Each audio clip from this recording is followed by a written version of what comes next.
Le vol se prolonge quand soudain, c'est la surprise. Ce serait pas un ça? Tu rigoles, c'en est un. Où ça? Là, en bas, là. C'est mon premier. C'est ton premier? Pour la première fois, le guide peut photographier un dugong, le mammifère marin le plus menacé sur la planète.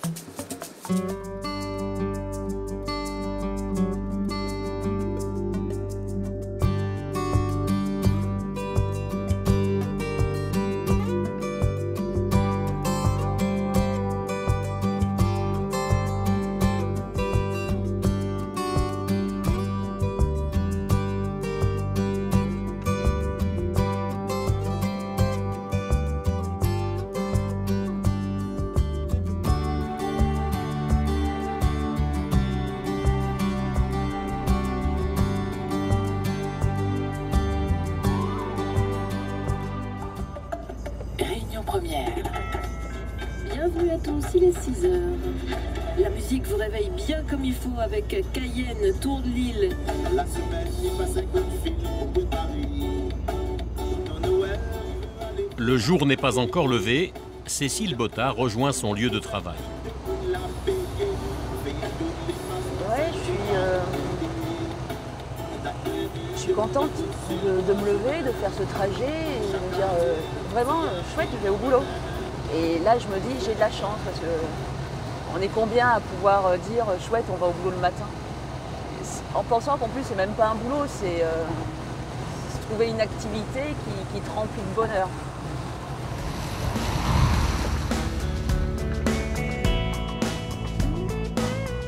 Cette Provençale a quitté son uniforme de capitaine dans l'armée de l'air par amour pour cette île qu'elle a découverte au début des années 2000. Il y a plein de choses qui me conviennent, le climat, le soleil, les gens, la façon de vivre, ce qu'on mange, ce qu'on découvre. Voilà, c'est quelque chose qui me va très très bien. Je pense que je suis vraiment sous l'emprise de cette île. Je ne sais pas pourquoi, j'ai toujours pas compris pourquoi il se passe quelque chose, quoi.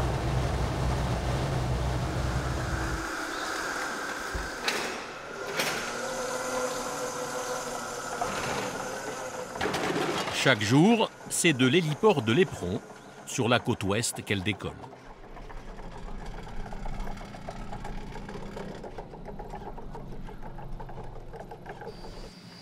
Voilà, le rotor tourne, c'est bon signe.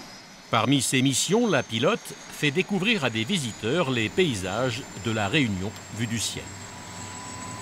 Alors je vais faire un petit test, ça fait beaucoup de bruit, mais rassurez-vous, c'est normal. C'est bon? On y va? Allez, c'est parti. Salut Mango, décollage de l'Éperon, montée de Saint-Paul, bonjour à tous.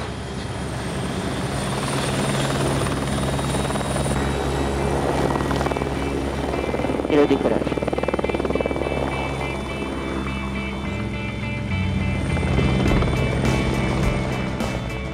Le voyage, qui va durer 1 heure, commence au-dessus du cap Laousset. Cette étendue de savane surplombe le littoral ouest. On l'appelle la côte sous le vent. Regardez, on est au milieu de l'océan Indien et la mer est d'un calme absolu, c'est très très souvent comme ça.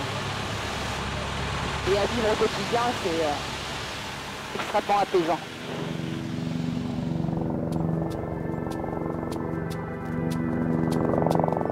Il y a 350 ans, les premiers colons français débarquent sur ce territoire inhabité par ses plages, abritées par un récif corallien.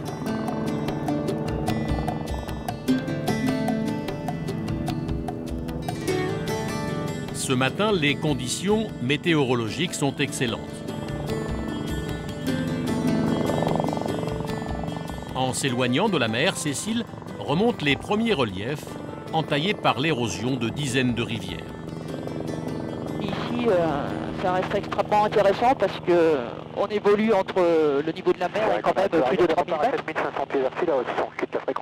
Les météos qui sont tangentes assez rapidement. On a un mélange de météo marine, de météo de montagne. C'est vraiment un lieu exceptionnel pour voler.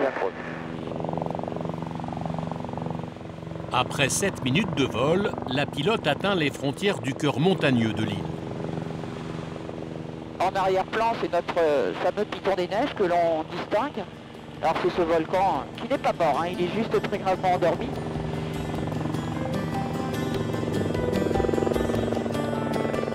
Le vent est faible et Cécile peut s'approcher des crêtes dentelées du Piton des Neiges. Avec ses 3071 mètres d'altitude, cette montagne est la vigie de l'océan Indien. Un immense massif de 50 km de diamètre se déploie tout autour du volcan.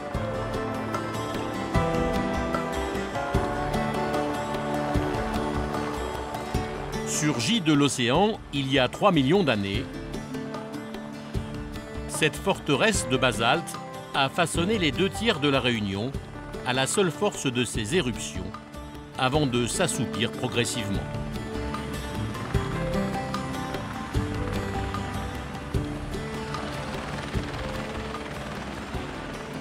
Peu à peu, au cours des siècles, sous l'effet de l'érosion, des glissements de terrain, des effondrements rocheux qui restent encore un risque majeur pour l'île, mais il s'est apaisé sur lui-même, laissant ainsi apparaître les 3 tiers que nous connaissons aujourd'hui.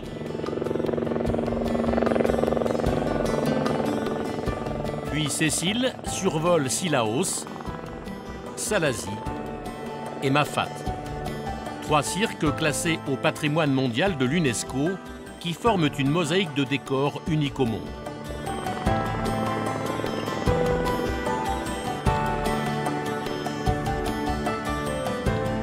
Au XVIIIe siècle, ce sont les Noirs-Marrons, des esclaves fuyant les conditions de vie terribles dans les plantations, qui les premiers viennent s'installer dans ces enclaves inaccessibles. Au milieu, on a 3 petites dents qui dépassent, ce sont nos 3 salages. Et ces 3 salages, qui restent un emblème fort aussi pour l'île, racontent que ce seraient 3 Noirs-Marrons qui, en s'enfuyant et en franchissant le col, se seraient fait pétrifier sur place, devenant ainsi les gardiens des cirques.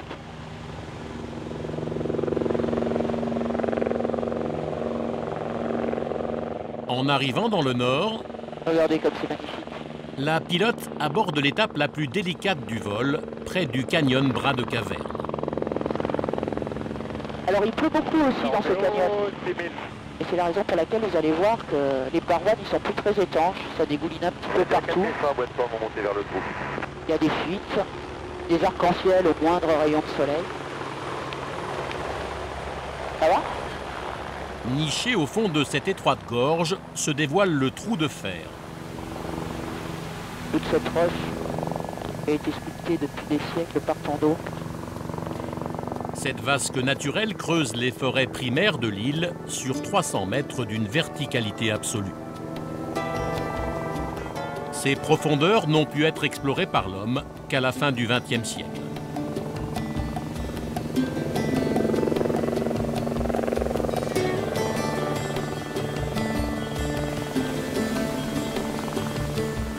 Les innombrables rivières dévalant ses flancs forment la plus haute chute d'eau de France.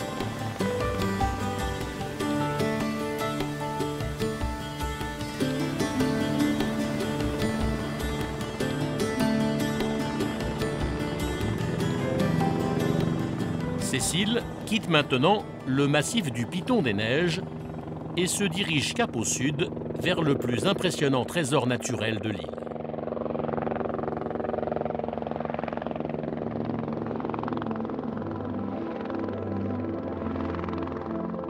Le Piton de la Fournaise, le volcan dont les éruptions rythment encore, aujourd'hui, la vie de tous les Réunionnais.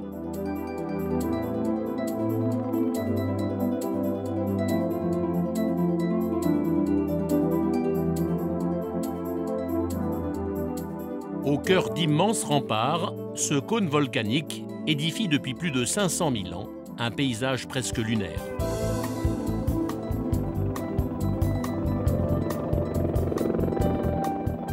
Comme le petit cratère effondré de la Soufrière,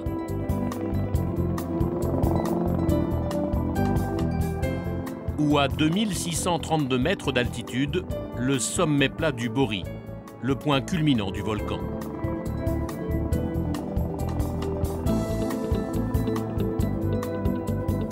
Un peu plus bas s'étire sur 1 kilomètre de longueur le cratère du Dolomieu, apparu à la fin du XVIIIe siècle. Avec en moyenne une éruption par an, le Piton de la Fournaise est l'un des volcans les plus actifs de la planète. À chacun de ces réveils, les coulées de magma en fusion remodèlent le paysage. Lorsque le basalte refroidit, des nouvelles galeries se créent à flanc de montagne.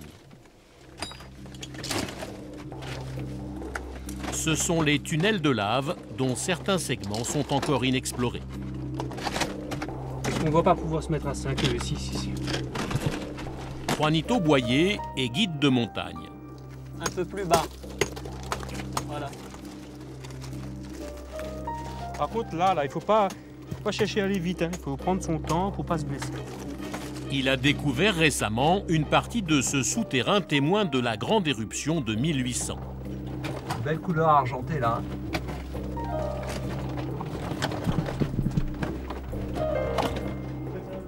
Juanito et ses amis passent sous une véritable forêt. Les racines des filao, de grands arbres tropicaux, sont capables de traverser la roche sur plusieurs mètres pour aller chercher l'eau en profondeur.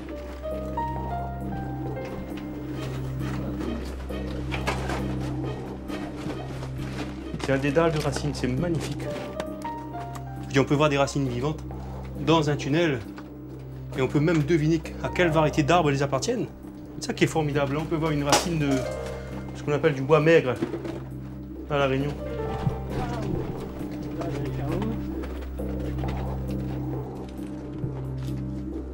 « 200 ans après l'éruption, la nature a repris possession du terrain.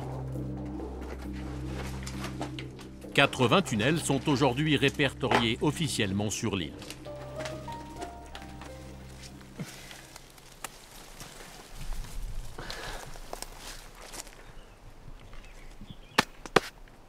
Moi, j'aime bien m'évader, partir, m'oublier, s'oublier, serrer. En créole, on dit ça, vavanguer.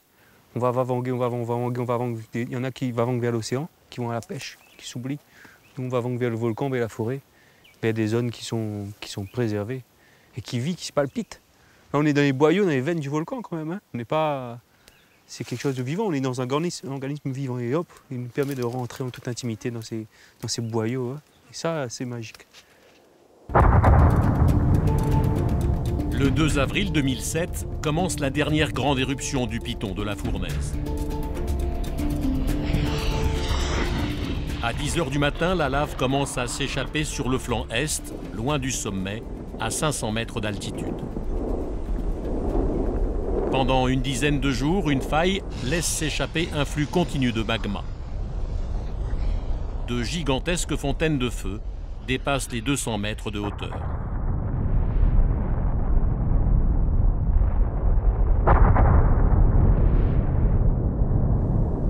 Elle dévale les pentes avant de se précipiter dans la mer, créant un impressionnant nuage de vapeur.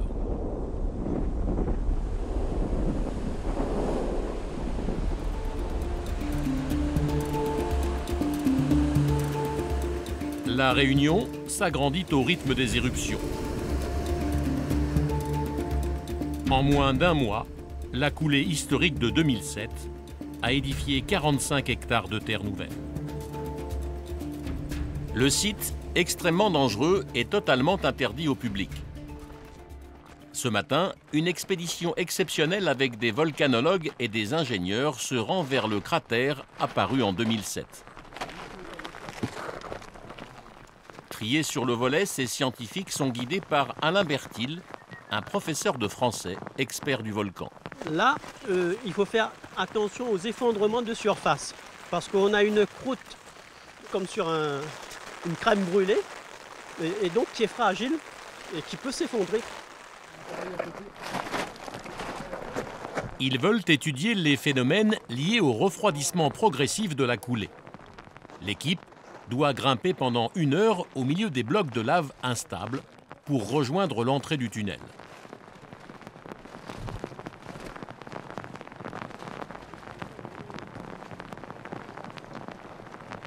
Ils atteignent enfin un vaste effondrement de terrain, la plus grande ouverture pour accéder à l'intérieur du volcan. Voilà.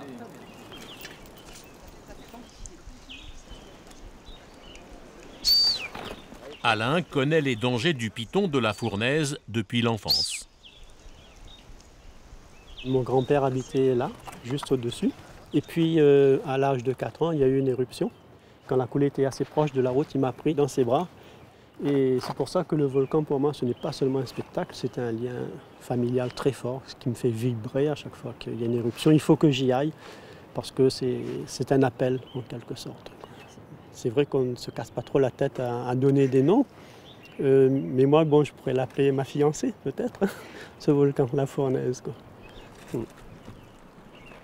Pendant que le groupe se prépare pour la descente, le chef d'équipe scrute le haut de la falaise qui les surplombe. Mais j'écoute. Comme ça, on verrait la cascade surgir de la paroi. Avec la pluie intense, il espère un phénomène exceptionnel qui survient 15 minutes plus tard. L'apparition d'une cascade éphémère.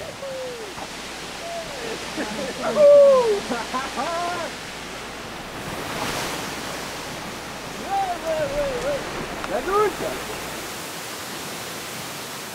On en a rêvé pendant longtemps, quoi.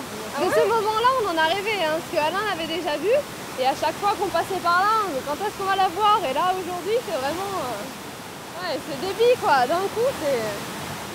C'est quand même exceptionnel de voir l'eau arriver tout d'un coup comme ça. Et ça nous met dans des états d'excitation, vraiment.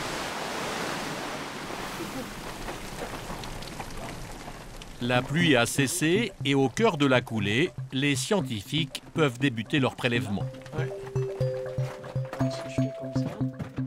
Ils leur permettront d'établir la composition des éléments chimiques liés à l'éruption. Combien? Oh, c'est pas encore stable. 186,4. Puis Alain les guide vers la plus belle salle de la cavité.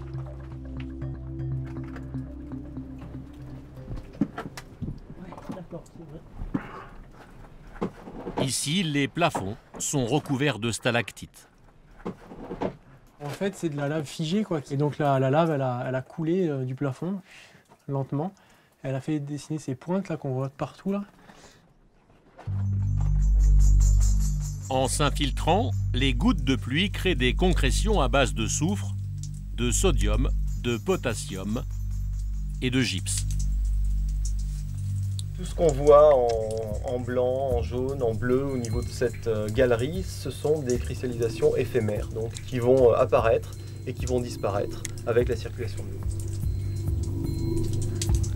Sous 60 mètres de lave solidifiée, les voûtes se parent de formes étranges aux couleurs magnifiques.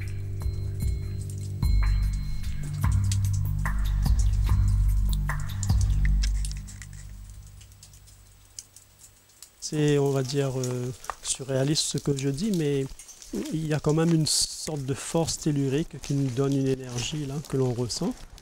Quand je rentre chez moi, mes proches me disent toujours je ne suis pas tout à fait le même quand je rentre. Les entrailles du piton de la Fournaise n'ont pas encore livré tout leur mystère. Ah oui, ça bouge, regarde. Non.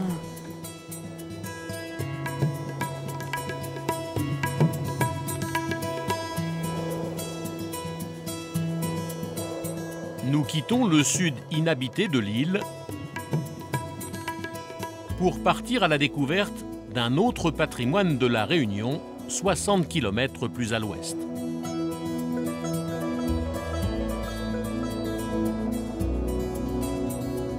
Bernard Leveneur est historien et spécialiste de l'architecture créole. Et la maison, l'ancienne maison, la maison Sabot, tu la connais? Non. Il faut faire un truc pour ça.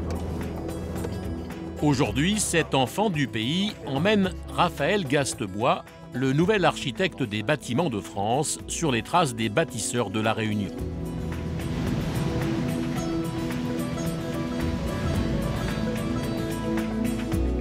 Le voyage commence dans les hauts de l'île, peuplée à partir du 19e siècle par de modestes colons en quête de nouvelles terres à cultiver. Comme le village de l'Entre-deux, le berceau familial de Bernard l'historien.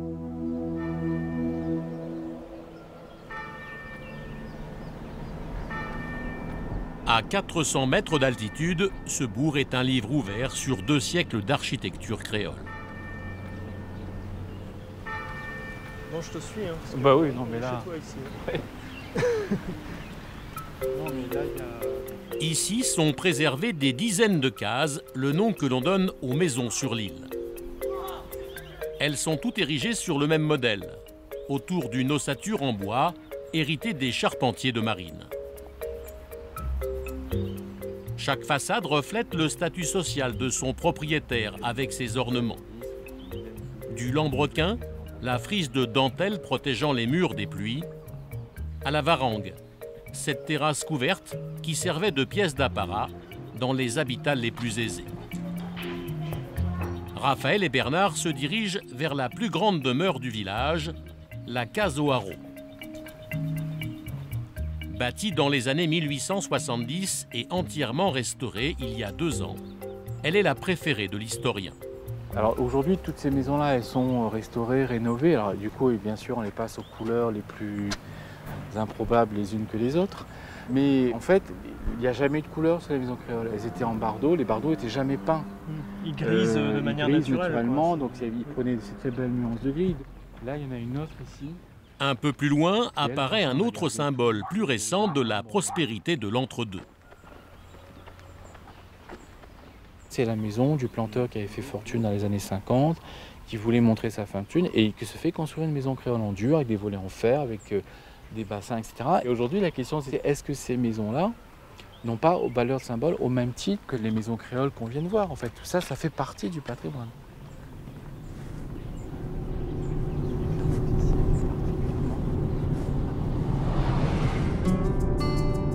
Les 2 hommes quittent maintenant les hauts de l'île en direction de Saint-Denis, la plus grande ville de la Réunion. C'est au XVIIIe siècle que débutent les travaux pour bâtir cette cité où s'établissent les riches négociants de la colonie. Un géomètre envoyé par le roi de France aménage le cœur de Saint-Denis selon un plan en damier, sur le modèle des cités coloniales des Indes et des Amériques. C'est marrant, on sent vraiment une barrière entre le centre-ville.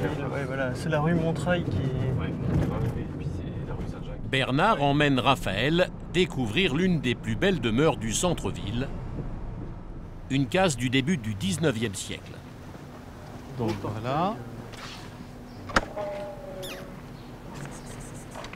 Son propriétaire est un amoureux du patrimoine insulaire. Il restaure cette maison pièce par pièce depuis bientôt 3 ans.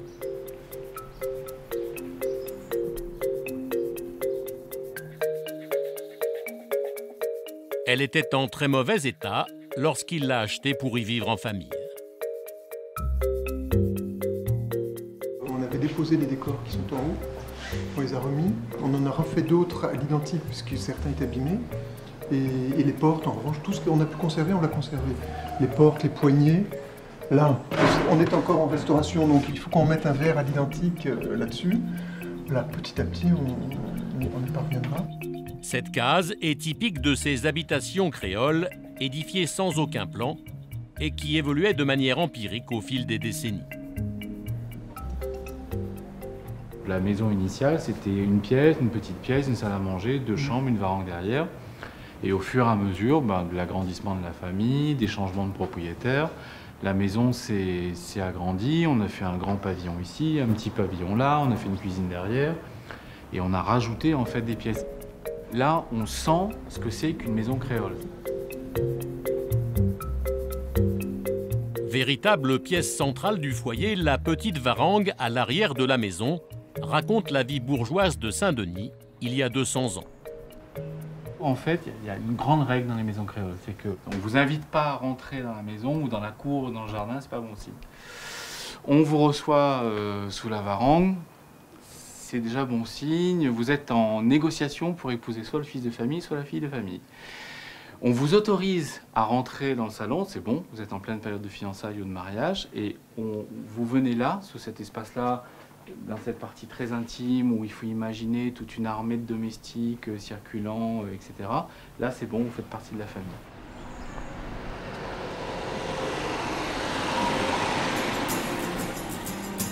Avant de rejoindre l'est de la Réunion, Bernard monte vers les hauteurs de la ville.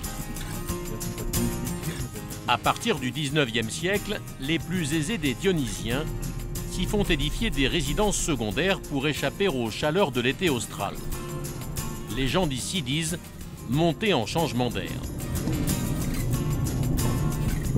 Quand on montait en changement d'air, on montait avec tout. C'est-à-dire on montait avec les domestiques, on montait avec les meubles, on montait avec les draps, on montait avec les provisions de nourriture. Et c'était une expédition que de monter. Alors il y avait la villégiature des Hauts et il y avait la villégiature de bord de mer. On allait aussi en changement d'air en bord de mer. On disait changement d'air, c'était ça l'expression. Aujourd'hui, on dit toujours changement d'air. Par exemple, le samedi et le dimanche, vous trouvez beaucoup de gens qui ont pas forcément, mais qui vont pique-niquer dans les forêts, qui vont se balader dans les hauts, et surtout en janvier-février quand il fait très chaud. En tant que nouvel arrivant à La Réunion, on se met très vite dans cet état d'esprit de pouvoir profiter des différents climats, de l'altitude. Une grosse partie des week-ends sont consacrés à des pique-niques là où l'air est le meilleur.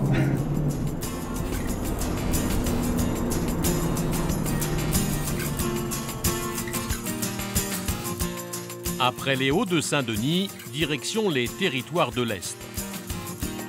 Une vaste plaine agricole battue par les alizés et surnommée la Côte au vent. Surplombée de hauts reliefs arrêtant les nuages venus de l'océan, c'est l'une des régions les plus arrosées au monde. Là on voit un temps typique de l'Est, mi-figue, mi-raisin, mais ça peut se dégager comme ça peut complètement se dégrader aussi. En faisant le tour de l'île, on a l'impression de faire le tour du monde en quelques heures, quoi. Enfin, tiens, c'est très contrasté en fait. Oui, voilà, on est dans l'Est. Il pleut. Mais bon, il fait beau en face, ça devrait aller. Parce qu'on va là-bas. Le décor change. Bernard et Raphaël atteignent les grandes plantations de canne à sucre de l'Est. C'est ici que sont arrivés des travailleurs venus d'Inde pour remplacer les esclaves dans la deuxième moitié du 19e siècle. On les appelle les Malbars. Dans les collines de Sainte-Anne, le temple Morange est l'un des 8 édifices hindouistes classés monument historique sur l'île. Bâti par un descendant de ces travailleurs de force, ce joyau du patrimoine réunionnais est aujourd'hui restauré par une association locale. Bonjour. Bonjour. Monsieur, c'est l'homme. À l'entrée de l'enceinte sacrée, est-ce qu'il faut qu'on se les choses? Oui. Ok, il est bon. Bonjour, Raphaël. les deux hommes sont accueillis par les fidèles qui gèrent le site. Bonjour. Comment on nous là? Non, après ça mouille la chaussette. Bonjour. Dans les années qui suivent sa construction en 1947, Morange et son architecture de béton polychrome attirent des foules immenses de pèlerins venus de toute la Réunion.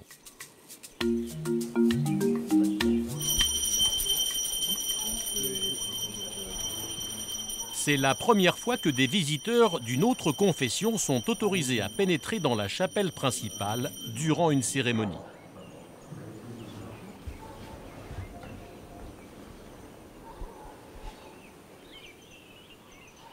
Le fond de l'édifice abrite le cœur du sanctuaire, un autel dédié à Kali, la divinité la plus révérée par les Malbars de l'île. C'est petit, c'est modeste, c'est à l'échelle de la Réunion, mais je suis très content que cet édifice-là il soit sur le même niveau de Versailles. Ce temple-là, il a autant de valeur historique que peut avoir un château, etc. Parce que le patrimoine s'adapte à chaque région, et la Réunion, la particularité, c'est ça.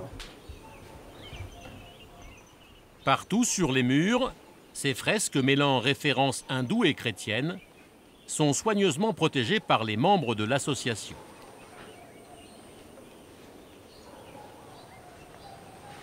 Nous, nos ancêtres, ils ont laissé ça pour nous, quoi. C'est une tradition, c'est notre religion, notre culture qu'on a ramené de l'Inde ici, qu'on a su garder. Peut-être qu'il y avait de la poussière, maintenant nous on est en train de donner cet éclat là, et on est content. C'est un vrai trésor, mais pour les gens d'ici, pour les gens qui l'entretiennent, pour les gens qui participent au culte et qui, en faisant le culte, continuent à entretenir le bâtiment, mais pour des gens comme moi aussi, parce que ça, c'est aussi mon histoire. Ben, il faut qu'on préserve ça parce que c'est la mémoire des gens de Morhange, mais c'est aussi la mémoire des Réunionnais. Enfin, je considère ça comme ça.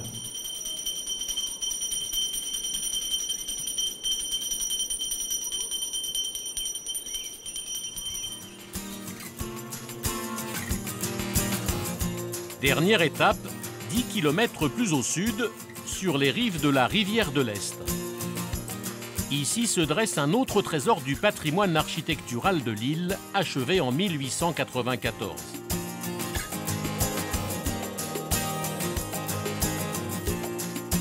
Un pont suspendu, aujourd'hui fermé à la circulation.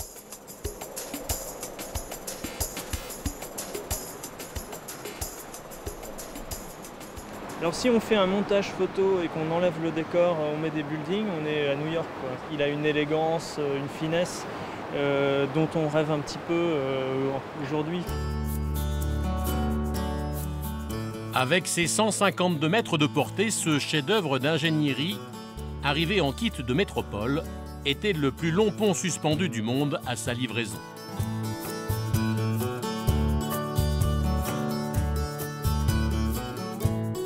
Conçu pour désenclaver le sud rural, il fait aujourd'hui la fierté des Réunionnais.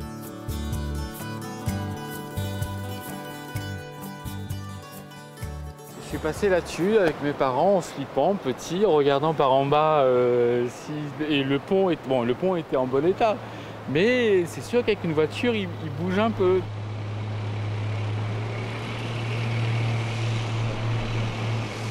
C'était toujours une vraie aventure de franchir le pont de la rivière de l'Est en voiture. Là, c'était c'était le moment magique. Bernard, l'historien, et Raphaël, l'architecte, ont décidé de se battre ensemble pour faire classer monument historique le pont suspendu de la rivière de l'Est.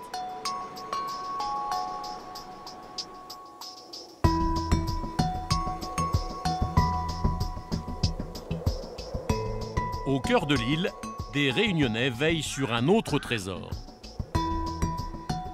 Les végétaux endémiques du seul parc national français inscrit au patrimoine mondial de l'UNESCO. Pour la première fois ce matin, une équipe du parc part explorer un site remarquable, la forêt littorale de Bois Blanc. Donc, strate arborée, les arbres ils montent jusqu'à combien au maximum là? Sans attendre, les hommes débutent un inventaire des espèces présentes sous la canopée. 12 mètres. 12 mètres, moi ça me va parce que j'ai la fougère arborescente, là, je la mettrai en arbustive et elle est à 8 mètres au moins. D'accord. Donc ouais, on met 12 mètres. Ok, 12. Il y a des îles dans l'île, il y a des petites zones comme ça qui sont un peu coupées de tout, soit parce qu'elles sont coincées entre deux remparts, entre deux canyons très encaissés. Il y a plein d'endroits secrets encore à découvrir. Et là, ce qui est assez remarquable, c'est d'avoir au niveau du sol tout plein de plants. Tu vois, il y a tout plein de juvéniles. Et en fait, la santé de ta forêt, il faut pas la regarder en haut. Ça joue, le devenir de notre forêt, elle se joue là. Alors, effectivement, il faut faire gaffe où on met les pieds.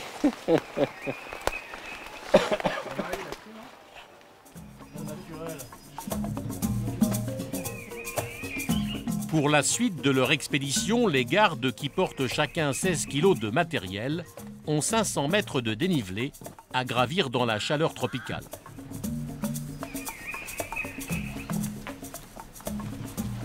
Très vite, ils font une découverte. Rien, viens voir ça un coup, va. J'arrive. Regarde l'espèce de fougère space là. Une fougère indigène qui ne pousse que sur les arbres et que l'on appelle la chéroglossa. La présence de cette espèce rare atteste de l'exceptionnelle santé de la forêt de Bois Blanc. Tout de suite, Christophe pointe sa localisation au GPS. J'ai 635 là. Attention, là les voyants sont allumés, on est sur une zone, il y a des espèces ou une espèce rare, et donc il faut porter une attention toute particulière à la bonne conservation de ce milieu.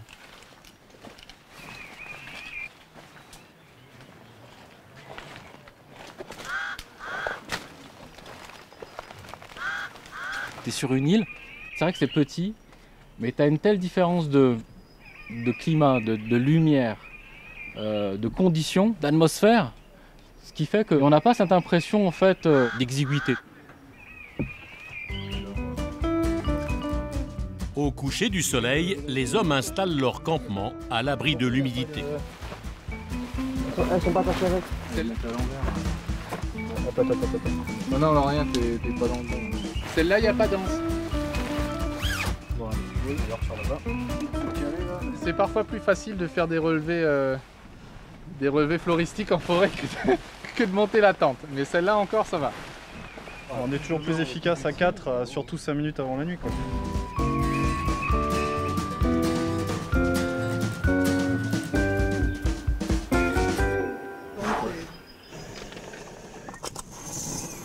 Oh là là.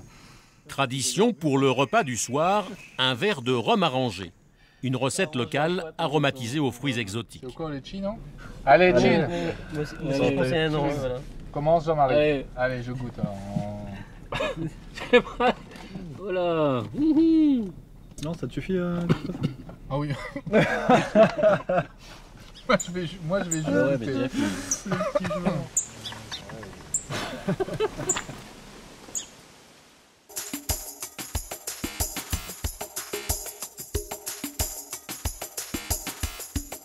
Le lendemain, nous retrouvons Christophe, le garde du parc, en route pour une autre mission sur les hautes plaines du centre.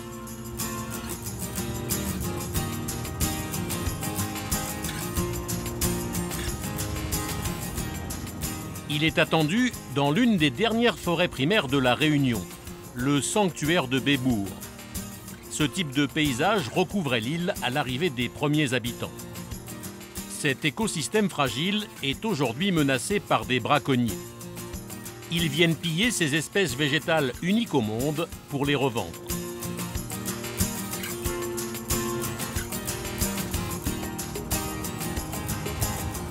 Il y a un vrai business, vrai business derrière. On est passé de la pratique traditionnelle de subsistance ou pour faire un petit carry un peu différent de temps en temps à des vrais réseaux organisés avec des indiques, des guetteurs, des revendeurs. Alors on est où? À la plaine des Marsouins, Christophe retrouve les policiers de la brigade nature. La ravine évidente, la ravine Misère, tu veux faire? Ravine Misère, c'est la toute première qu'on traverse. Donc on risque de se mouiller un peu là. Ces enquêteurs traquent avec lui les camps de braconniers dans les milieux les plus impénétrables. Ils suivent aujourd'hui un sentier créé par les trafiquants. La progression est rendue délicate par l'enchevêtrement de végétation. Ça remonte là-bas. Repart en face. Avec son œil exercé, Christophe repère une entrée sur les berges de cette ravine. Le départ du sentier, il est très discret, quoi. La végétation a bien refermé, alors que c'est une autoroute derrière. Ouais, c'est bon. Ça, c'est pas vieux, hein? Non, c'est pas vieux du tout. Généralement, il laisse toujours une petite trace. Ça peut être une branche coupée, ça peut être un paquet de cigarettes, une canette de boisson qui va donc marquer l'entrée ou la poursuite du sentier. La cible des braconniers, c'est ce palmier, le palmiste rouge des Hauts. Une espèce que l'on ne trouve plus que dans les massifs reculés. Lorsqu'il atteint une certaine hauteur, une certaine maturité, il va être coupé. Hein, donc ils vont tuer l'arbre pour récupérer la partie terminale, ce qu'on appelle le bourgeon terminal, qui va se situer juste en bas, tu vois, de ces grandes feuilles. Ça fait partie des petits joyaux à préserver absolument, cette espèce, absolument. Par exemple. Complètement, elle est endémique de la Réunion, donc présente qu'ici, que sur ce territoire-là. Donc si elle disparaît, Elle disparaît non seulement de la Réunion, mais de la planète. La brigade fouille minutieusement les alentours à la recherche d'indices pour localiser l'accès à un camp. Comme ces 2 troncs de palmistes rouges que trouve Patchy. Donc ça va être un sujet qui doit avoir 4-5 ans. Idem pour celui-ci. En contrebas, les hommes découvrent finalement l'abri de fortune. Il vient à peine d'être déserté.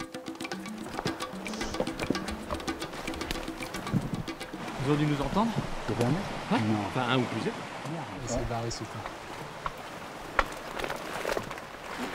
Rien, il était attaché avec un... Donc chaque fois, ils ramènent des bâches ou des trucs. Philippe Mongin, le chef de la brigade, se charge des premiers constats avec Christophe. Les habits sont accrochés, voilà, pour que ça soit sec. Là, dedans, les matelas sont enroulés dans des bâches plastiques. Là, tu mets de la fougère pour pas qu'il y ait d'humidité, donc pour les isoler du sol. Donc là, si tu veux, c'est la zone de couchage. Et puis là, tu as le niveau cantine, voilà. Et puis derrière, tu as, tu vois, poubelle jaune, poubelle verte et poubelle grise. Surtout, je sais pas, quand on regarde par exemple par terre, il y a des piles, donc il y a du mercure, enfin il y a des... Partout. Tiens, regarde celle-là, tu vois, voilà, ça c'est pas très vieux. On vous sent un peu énervé en fait. Bah, il y a un petit peu de quoi, je veux dire. Voilà, quand tu vois ce qu'il y a là, ouais, c'est quand même un site qui est magnifique, c'est classé au patrimoine mondial de l'UNESCO et puis tu trouves des trucs, voilà.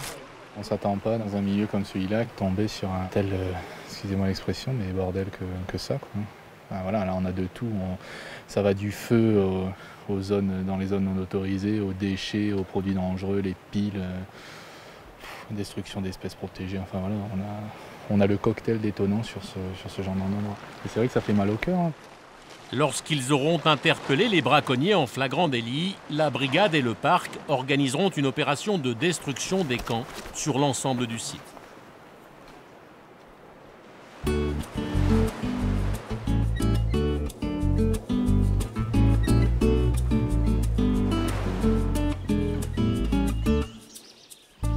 À 1400 km à l'ouest de la Réunion, apparaissent les eaux bleues turquoises de Mayotte. L'archipel est devenu le 101e département français en 2011. Son lagon, l'un des plus grands au monde, au cœur d'un parc naturel marin, est un sanctuaire pour les coraux et 2300 espèces marines.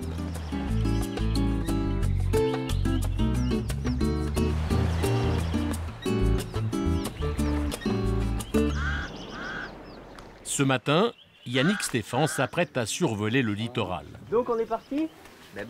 Cet ancien technicien de laboratoire, installé ici depuis 11 ans, est devenu guide nature à Mayotte par passion pour cet écosystème exceptionnel. Aujourd'hui, avec un ami pilote, bon ben voilà, il n'y a plus qu'à démarrer. Il veut faire des photos de l'une des espèces marines les plus spectaculaires vivant dans les eaux de l'archipel, la raie manta.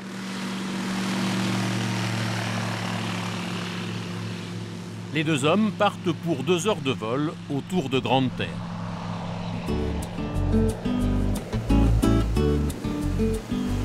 Bon, ce petit lagon de Mayotte, ça fait plaisir de voir du haut. C'est clair,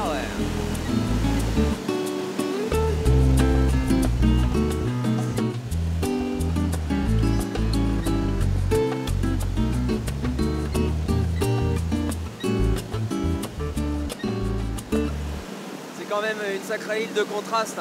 On a des plages de sable blanc, on est passé juste devant des plages de sable noir. Le sable blanc à Mayotte, c'est uniquement du corail mort.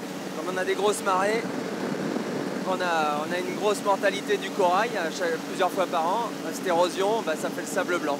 Et le sable noir qui est super fin, c'est l'érosion de la roche dure, la roche volcanique.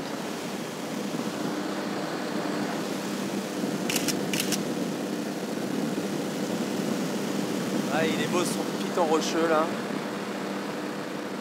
L'ULM longe d'abord le mont Tchungi, vestige du volcan qui a formé l'île il y a 9 millions d'années.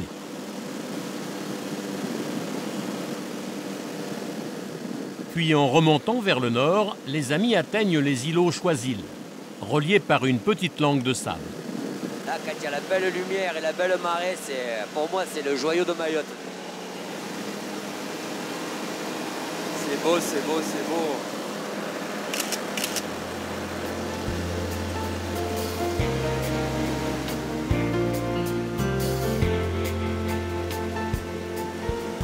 Ça donne un peu le vertige ton truc.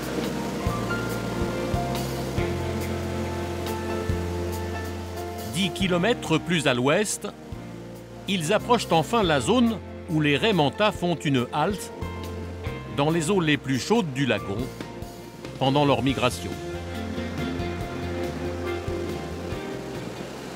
Ouais, il doit y en avoir une en bas là. Ah, c'est impressionnant quand tu vois comme ça marée basse. Regarde, on en voit une là-bas. Tu vois la tache noire là-bas? Regarde le long du tombant là. Eh ouais. Ces poissons majestueux peuvent atteindre 9 mètres d'envergure.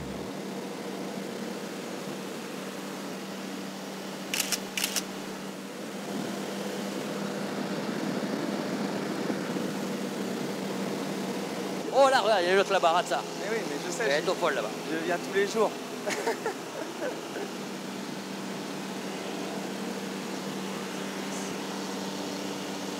Bah, regarde, 2. Ouais, mais ouais.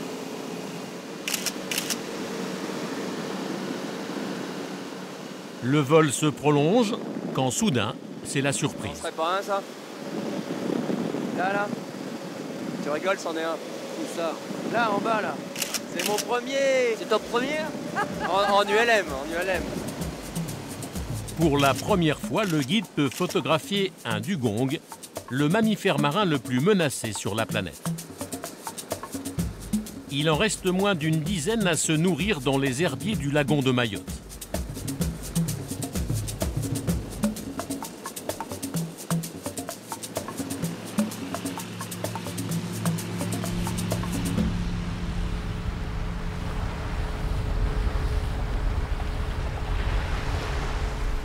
Trois jours plus tard, Yannick part à la rencontre des raies manta qu'il a survolées le long du grand récif du Nord-Est.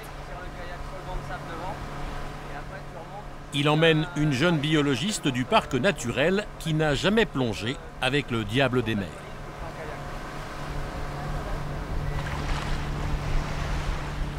Le guide se dirige vers la plus grande passe qui relie le lagon à l'océan, une zone qu'il connaît parfaitement.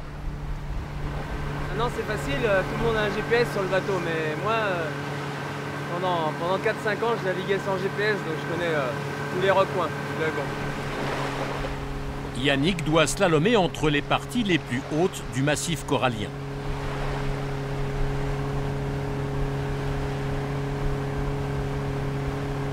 Il va falloir que je me concentre pour pas qu'on se prenne une patate. Là, il y a des patates de coraux partout.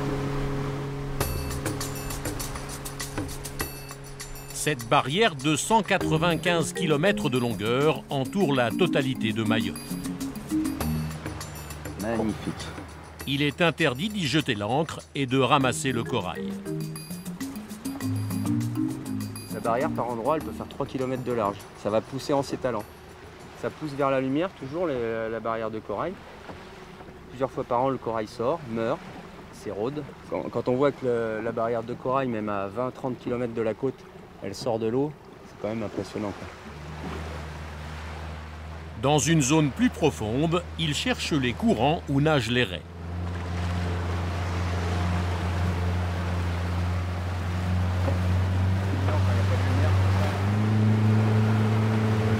Elles viennent vraiment manger où il n'y a pas d'eau.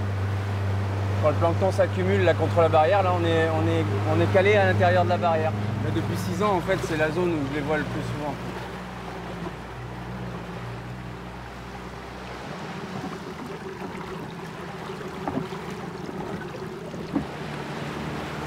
Directement, elles sont dans le courant. Oh. On a il y a une grosse qui mange là-bas. Bon, on va s'équiper, et puis après on va y aller quand tout le monde sera prêt.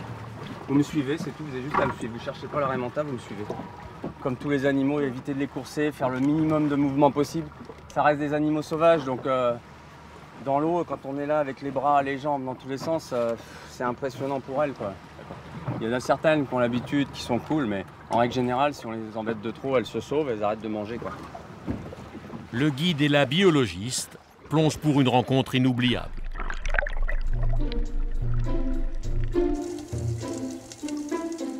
Alors que Yannick se positionne dans le courant, une première raie manta apparaît.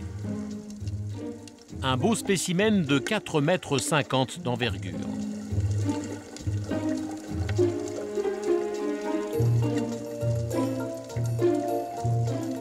Certaines raies peuvent peser jusqu'à 3 tonnes.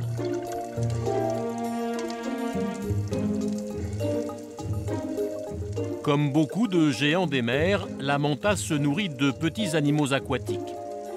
Les crevettes, les alevins de poissons, les vers, les oursins et surtout le plancton qu'elle filtre avec sa large gueule grande ouverte.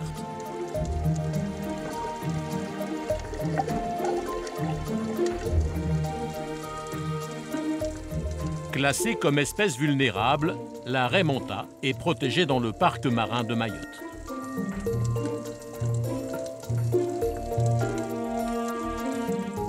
Les passionnés en comptent une dizaine chaque année.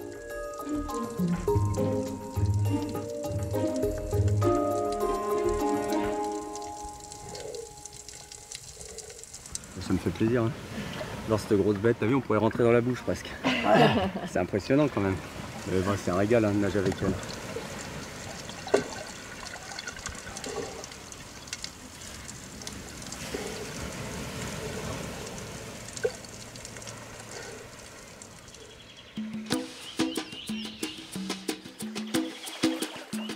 En créant le parc naturel en 2010, ses inventeurs ont voulu préserver la biodiversité exceptionnelle de l'archipel. Le symbole de cette richesse est le maquis. Partout, on peut voir cet animal devenu l'emblème de l'île. Ce lémurien est arrivé ici au IXe siècle dans des bateaux venus de Madagascar. Le maquis est aujourd'hui protégé et le capturer est un délit.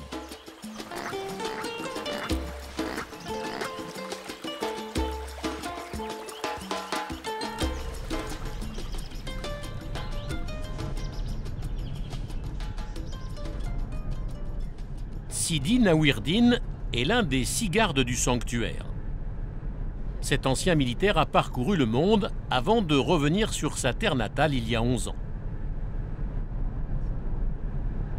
C'est un bout de France perdu dans l'océan Indien, entre l'Afrique et Madagascar. On a une tradition africaine très présente.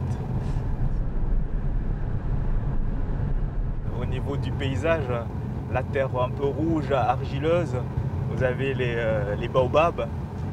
Ce sont nos éléphants, nous, par rapport à l'Afrique. À l'Afrique, ils ont gardé les éléphants, nous on a les baobabs. C'est un joyau de la nature, le lagon qu'on a, c'est un des plus grands lagons fermés du monde. Tout le monde peut plonger, on n'a pas besoin d'être un professionnel de la plongée pour profiter de cette merveille. Bienvenue au paradis. À vos marques, prêts, et c'est parti! On prend sa pagaie. Voilà, le commandant, il tient toujours le bateau face à la vague, le nez devant. C'est une façon de l'affronter. Ce matin, sur la plage de Bandrélé, Sidi initie une classe d'enfants au kayak de mer. De l'autre côté, de l'autre côté, de l'autre côté. Venez ici, venez vers moi. Accrochez-vous bien sur les bateaux les uns des autres, d'accord? Voilà, très bien. Il veut surtout les sensibiliser à la richesse de leur lagon. Allez, venez par ici, là, venez par ici, venez par ici. Voilà, qu'est-ce qu'il y a dans les mangroves? Il y a des arbres, surtout beaucoup de boue. Est-ce que c'est bon pour les mangroves? Non? Pourquoi le lagon c'est important pour nous? Hein? Voilà, pourquoi le lagon c'est un abri aussi pour les poissons. Est-ce qu'il y a des requins dans le lagon? Non. Des dauphins? Oui. Voilà. Est-ce qu'on mange les dauphins? Non. Pourquoi? Parce c'est des animaux très gentils. Ils sont protégés par Mayotte. Ils sont protégés par Mayotte. Donc on ne peut pas les manger, d'accord? Moi, ce que j'essaie de faire, c'est un passage de témoin, donc c'est à eux maintenant de veiller à la protection justement de ce milieu naturel qui est très riche. Et en plus belle récompense, c'est que parmi eux, qu'il y en ait qui deviennent plus tard moniteurs de kayak ou bien qui travaillent pour la protection de ce milieu.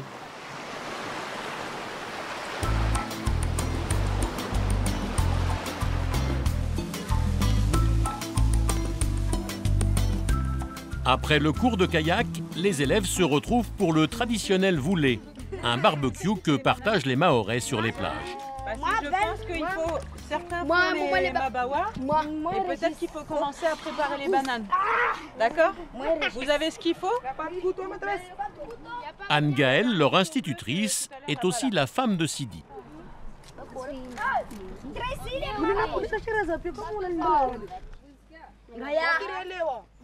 La tradition du voulé, c'est une vieille tradition mahoraise qui consiste à faire des grillades. Et des ailes de poulet, c'est le sport national. Tous les week-ends, les gens viennent à la plage pour faire des grillades au bord de la mer. On est ensemble, on échange et on apprend. C'est dans les échanges qu'on apprend beaucoup. On apprend à respecter l'autre. Et ça, pour moi, c'est très important.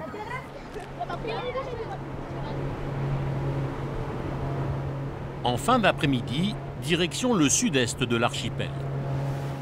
Sidi et Anne-Gaëlle se dirigent vers leur endroit préféré, au cœur du lagon. On se fait plaisir tous les week-ends.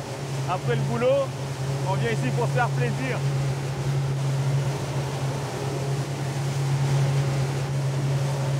Là, je vous amène à l'îlot de sable blanc. Au large de Sazilay, voici l'îlot Tsoolé, un banc de sable d'une blancheur remarquable au cœur des eaux turquoises.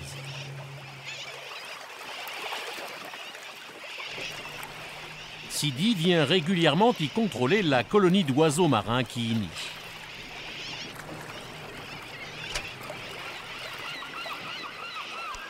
Les oiseaux ils se rassemblent en groupe. De l'autre côté, il y a les sternes. Et ici, au milieu, vous avez des naudis bruns. Donc, c'est très rare qu'ils se mélangent, quoi. Ils font tous bande à part. En haut de la dune, le garde aperçoit un sterne mal en point.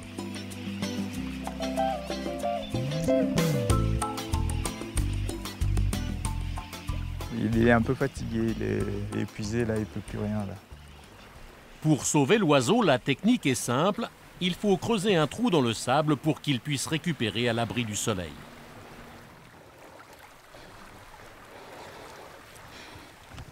On va essayer de le mettre là. Ok, là il est à l'ombre, il bouge. C'est bon signe.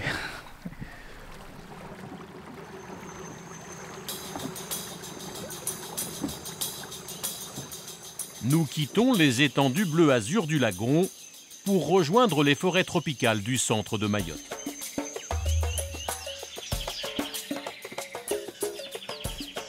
À l'ombre des cocotiers se cache un autre trésor, l'ilang-ilang, la fleur qui a fait vivre des générations de paysans mahorais.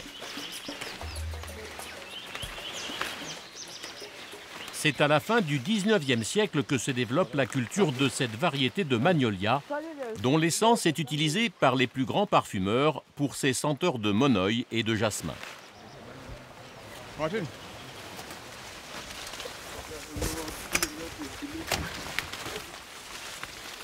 Hassani Soulaïmana est fils d'agriculteur. Il se bat pour sauver ce savoir-faire insulaire.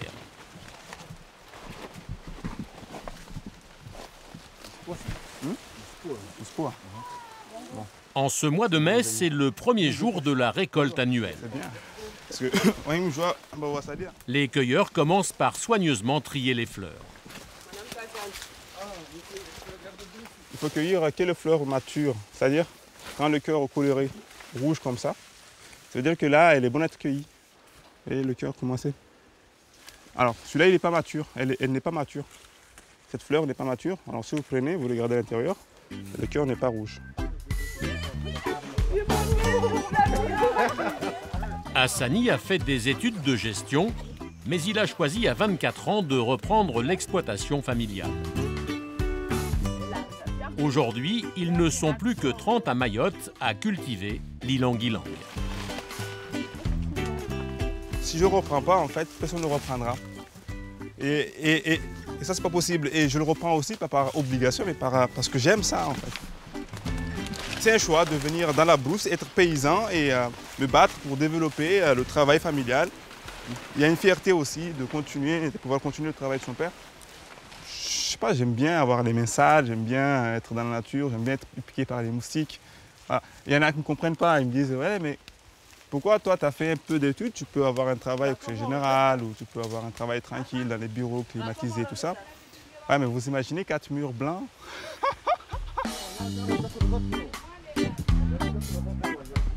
La récolte terminée, il faut amener au plus vite les fleurs à la distillerie.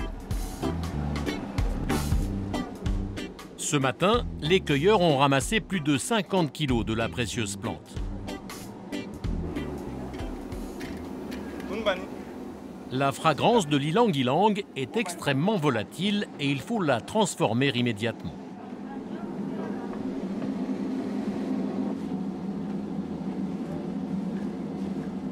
Il faut arrêter la vapeur absolument là. Faut pas traîner? Ouais, enfin surtout, faut pas laisser la vapeur s'échapper.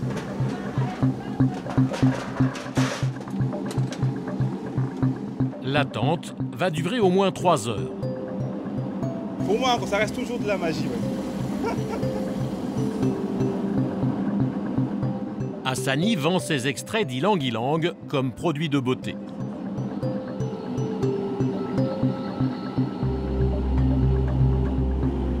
Enfin, l'alambic délivre les premières gouttes du précieux nectar. C'est moins fabuleux parce que, je ne sais pas si vous vous rendez compte, mais ceci représente quand même beaucoup de travail. Hein. Il faut le mettre loin, il faut un nez exercé parce que sinon, en fait, ça peut repousser. Mais sinon, ça a un goût de banane. Enfin, je sais pas, ça donne l'eau à la bouche, on dirait du miel, ça sent super bon, quoi. Là, franchement, là-dedans, en fait, nous devons avoir dans les... Alors, 6000 fleurs, hein. Donc 6000 fleurs dans ce petit flacon-là. Voilà, c'est ça mon sourire, quoi. 6000 fleurs que j'ai réussi à piéger dans des flacons, super. Avec son arôme de Mayotte, Hassani espère intéresser les plus grandes maisons de parfum.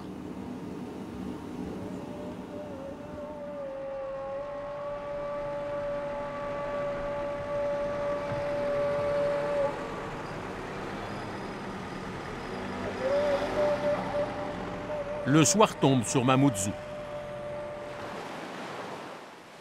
Allez-y. Ouais, bah comme ça. Sur le port, nous retrouvons Yannick, le guide nature. Il emmène une vingtaine d'habitants pour une expédition qui n'a lieu que 4 fois par an à l'occasion des grandes marées. Il veut leur faire découvrir les richesses du récif de nuit. Après 20 minutes de navigation, le groupe atteint le cœur du lagon. C'est lourd, il faut la prendre à deux. Ici, la barrière de corail est accessible à pied. On va tous rester ensemble, même si on se dispatche sur une petite zone sur 100 mètres carrés, c'est pas un souci. Mais voilà, il faut savoir que là, il n'y a pas d'eau, c'est sympa, mais tout à l'heure, après, il y aura 4 mètres d'eau. Alors, ce serait bien que personne ne se perde. Les 3/4 des bêtes qui sortent, c'est les plus dangereuses. C'est celles qui ont du venin. Les scorpions, tout ça, Voilà, je vais vous laisser ça passer sort la devant. nuit. Je vais fermer la marche. Il faut progresser avec précaution dans à peine 20 cm d'eau.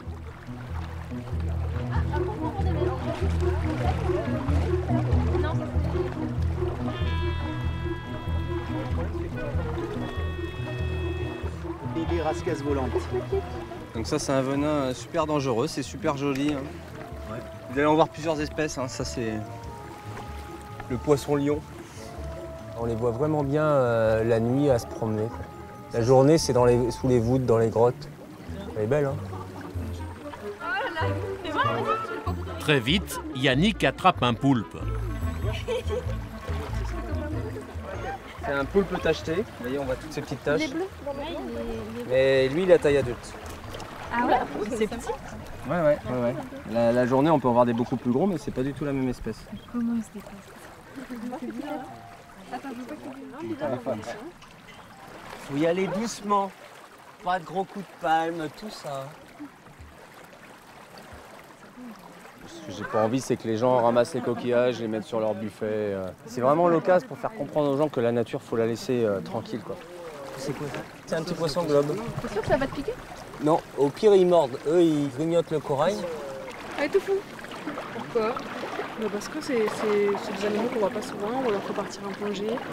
Et là, c'est vrai que c'est hyper accessible. On est là, on prend notre petite lampe, on se promène et ça aide à réaliser qu'on est dans un coin assez paradisiaque et qu'il faut le protéger, quoi. Dès qu'on soit beaucoup plus à faire ce genre de choses.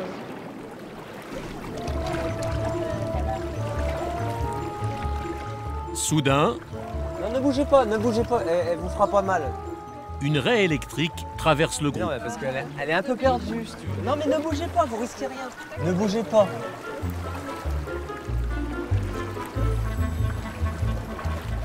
Après une heure d'exploration, le guide fait sa plus belle découverte. Ouais, c'est un oursin, c'est oursin crayon. Moi, j'en vois jamais, hein. Ça va être le 3e en 11 ans. Puis à chaque fois, c'est comme ça, une bestiole qu'on n'a jamais vue, alors qu'on vient tout le temps au même endroit, quoi. On voit souvent des pendentifs faits avec ces épines d'oursin là. C'est un peu dommage, c'est tellement joli là dans l'eau. Dans 2 heures, le groupe quittera le récif avec la marée montante.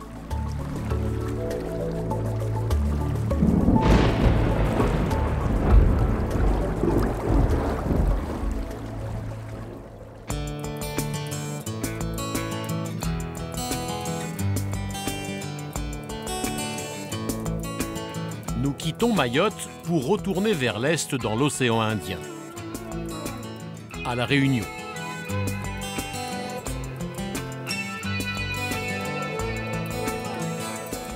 En ce début de l'hiver austral, une couche blanchâtre de grésil recouvre le sommet du Piton des Neiges. Un événement de plus en plus rare.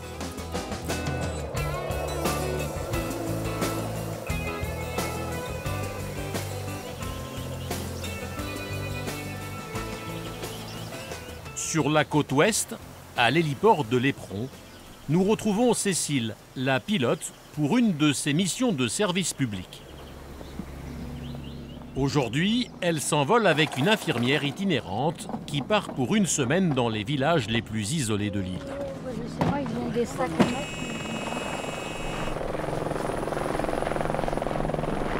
Direction le cirque de Mafat, une enclave naturelle avec une dizaine de hameaux, bâti à flanc de relief, inaccessible par la route. Avant de pénétrer dans l'amphithéâtre, Cécile rase le vertigineux sentier de la canalisation des Orangers.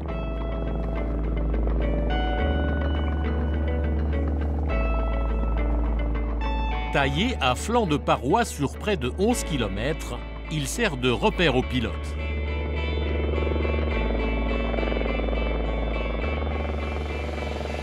C'est la rentrée dans un autre monde, avec d'autres personnes, une autre façon de vivre, une autre appréhension des priorités du quotidien.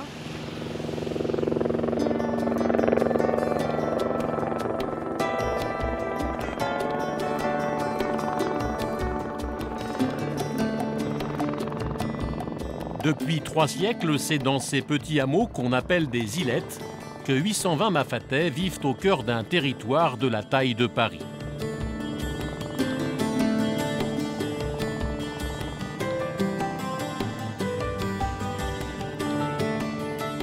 Un quotidien autarcique rythmé par le balai des ravitaillements aériens et l'accueil des 90 000 randonneurs qui marchent ici chaque année.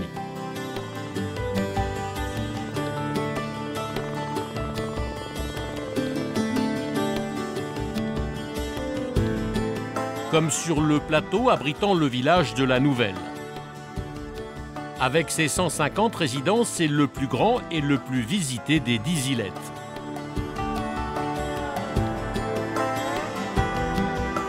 « 5 km plus au sud, voici Marla, le plus haut des hameaux à 1645 mètres d'altitude.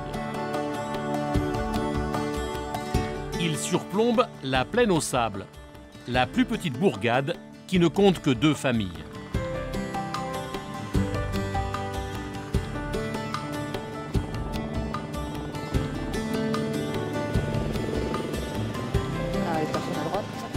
Ce matin, c'est à l'îlette de Rocheplate, sur le flanc ouest du cirque, que Cécile doit déposer sa passagère.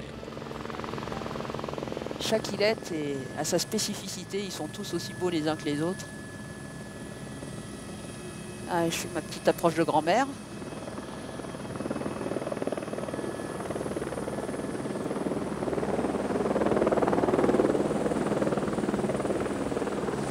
À très bientôt.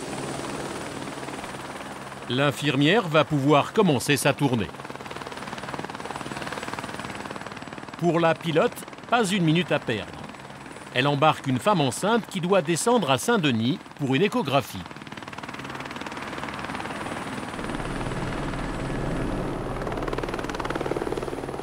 Pendant toute la journée, Cécile va effectuer des rotations avec des villageois dans cette zone réservée aux pilotes les plus chevronnés.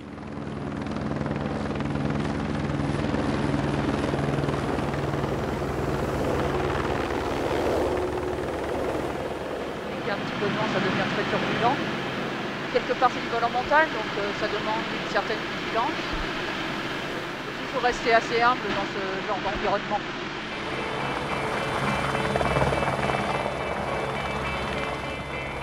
Plus tard, dans la matinée, ça grimpe bien quand même.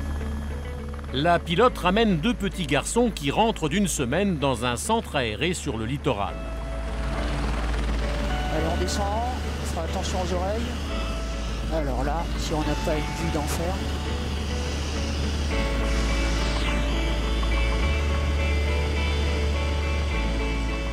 Avec ce saut de puce de quelques minutes, Cécile leur épargne 3 heures de marche jusqu'à leur village. Le fait de travailler pour les Mafatais, c'est une façon de se sentir utile d'une manière différente.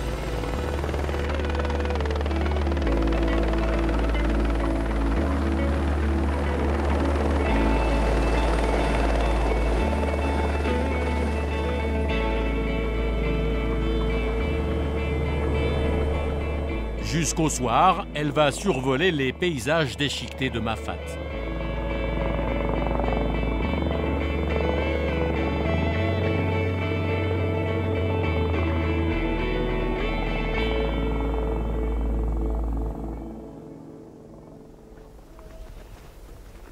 Pendant ce temps, à Rocheplate, nous retrouvons Dominique de France, l'infirmière itinérante. Cette réunionnaise de 61 ans vient de commencer sa tournée. Pendant 5 jours, elle va sillonner à pied les sentiers escarpés du cirque. Le circuit, c'est nous qui le faisons, donc il est différent chaque fois. Si on veut varier les plaisirs, les paysages, il vaut mieux les prendre dans un sens et ne pas les reprendre dans le même sens 2 ou 3 fois par jour. Cet après-midi, Dominique se dirige vers l'un des 5 hameaux dont elle a la charge. Coucou, ça va? L'infirmière a choisi il y a 3 ans d'exercer ici. Oui.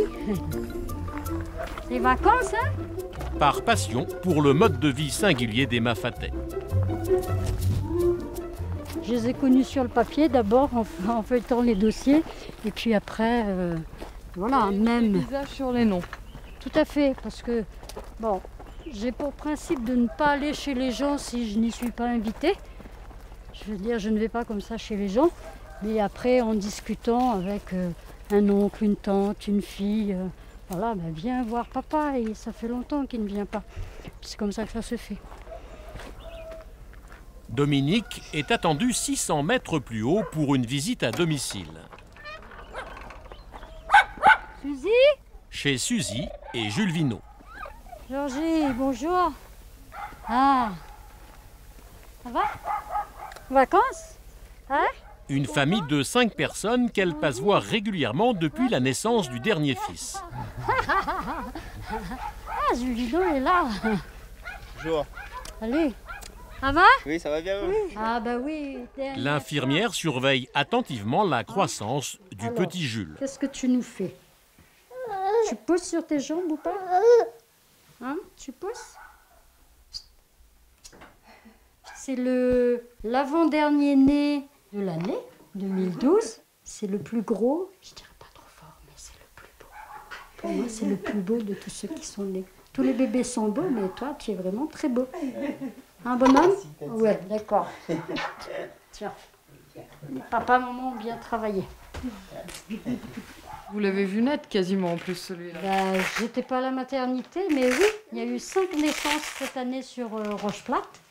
Entre le mois de décembre et janvier, non je dis 5, 4.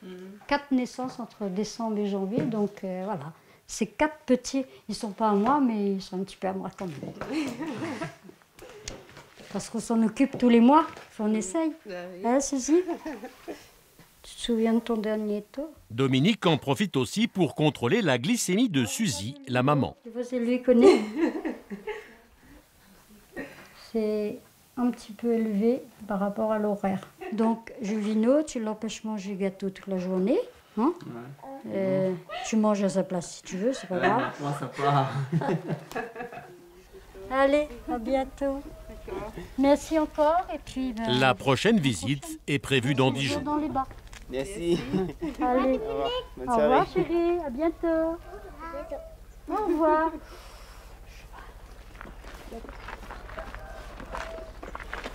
C'est la fin de la journée.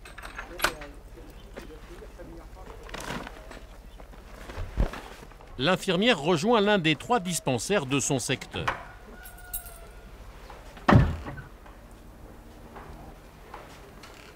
C'est mon petit coin. Enfin, une de mes petites maisons. Parce qu'en fait, j'en ai 3.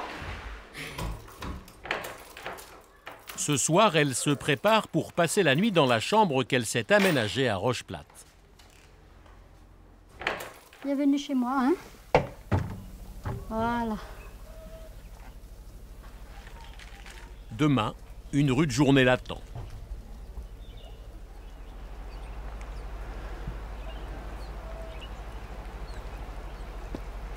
Dommage la pluie, hein. Mais bon, c'est toujours aussi beau.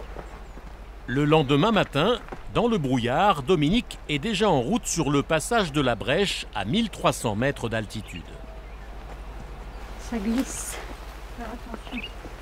L'infirmière porte 12 kilos de matériel médical et doit parcourir 6 km jusqu'à Lillette, où elle est attendue.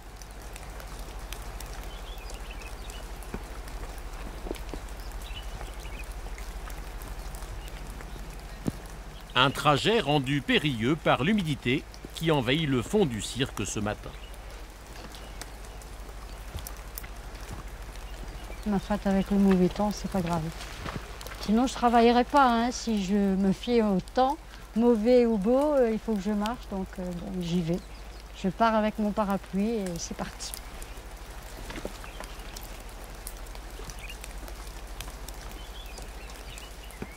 En empruntant les chemins de grande randonnée, elle croise régulièrement les visiteurs venus marcher sur les traces des premiers habitants du cirque.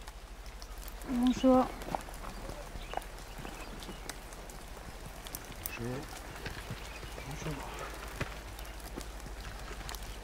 Automatiquement, quand on passe dans des coins très, je dirais, mystérieux, un peu mystiques, surtout avec le brouillard comme ça, on pense aux gens qui ont pu courir au travers des montagnes et pour se cacher. Et on ne peut pas faire autrement que d'avoir une pensée pour eux.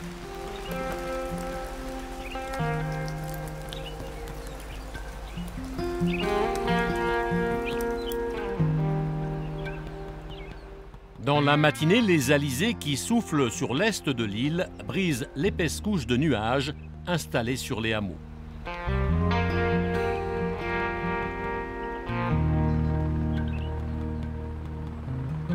Après 3 heures de marche, Dominique retrouve le docteur Thierry Maillot qui vient d'être héliporté à l'îlette des Orangers. Ce sont les vacances. Oh, on a le droit à la musique pour arriver ce matin, c'est super. Bonjour tout le monde. Il est l'un des 4 généralistes qui visitent une fois par mois les dispensaires du cirque. Ah oui, on va mettre ce joli chapeau doré. Prudente aussi. Sortir des chaises. Ce matin, les soignants attendent une quarantaine de patients. Certains ont fait 1h30 de marche pour venir jusqu'ici. Voilà, monsieur. Merci pour la musique, c'est super.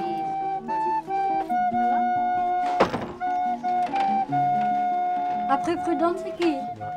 C'est où? Ah où? Alors, Andrea, Prudente. Eh, bataille pas, hein? D'accord? Chacun de son tour, hein? Andrea, Prudente, Raymond, Jeanne ou Méraline? Méraline. Bon, les bons. Après, ma mémoire, l'écoute, il faut me sortir les dossiers. L'ordre de passage, c'est suivant l'ordre d'arrivée. Alors, il n'y a que seuls qui le savent. Et c'est pour ça qu'ils chamaillent de temps en temps, là. Ça là, veut gagner la place, ça là, et moi, je suis pas d'accord. Durant 3 heures, entre prélèvements à envoyer par hélicoptère et bobologie d'un cabinet de campagne, Dominique et Thierry traitent les habitants sur place pour leur éviter d'avoir à quitter le cirque. Ça, c'est pour le mois prochain. Prudente, on commande le petit vaccin. Une fois que le petit vaccin est là, Dominique vient faire votre case. D'accord, merci beaucoup, Dominique. Vous êtes gentil. Merci. Allez, bonne journée. Merci. Juste en face du dispensaire, de l'autre côté de la place du village, vit la grande sœur de Prudente, Andrea. La doyenne de Mafat vient de fêter son anniversaire. Et Andrea, on a combien de temps vous habitez là? Depuis le mois marié. On n'aura pas besoin d'ouvrir la porte, hein, pas grave, on vient là. Andrea, j'étais pas là pour tes 83 ans. Mais m'a trouvé un petit quelque chose, mais j'espère va faire plaisir à vous parce que je ne crois pas au nana. L'infirmière tient à lui offrir un souvenir de son mari disparu depuis 3 ans. Vous vous rappelez cette photo-là? Oui, m'y rappelle. Arthur? Oui, Arthur, t'es tout le temps en train de blaguer, Arthur. Il y a la vieille. Une dizaine d'années à peu près. Oui, une dizaine d'années. C'est facile de s'attacher au Mafatais, Dominique? Oui, enfin, pour moi, c'était très facile. Hein. De toute façon, c'était déjà un choix de venir travailler dans Mafat depuis longtemps. Donc, j'ai eu ce que je voulais et je suis auprès des gens que j'aime. Oui, nous habitions ensemble comme camarades, des étrangers, mais camarades aussi. Étrangers, mais camarades, ça c'est important. C'est la différence entre les étrangers, pas camarades, et les étrangers, camarades. Camarades aussi, bons camarades, bons amis. Elle, c'est une camarade. Comme frère et sœur. Voilà, comme frère et sœur. Comme frère et sœur. Merci. D'accord? Allez, bisous. Bientôt. Porte-toi bien, prends soin de toi. Oui, merci. L'année prochaine, c'est ici que Dominique aimerait prendre sa retraite pour rester auprès des Mafatais.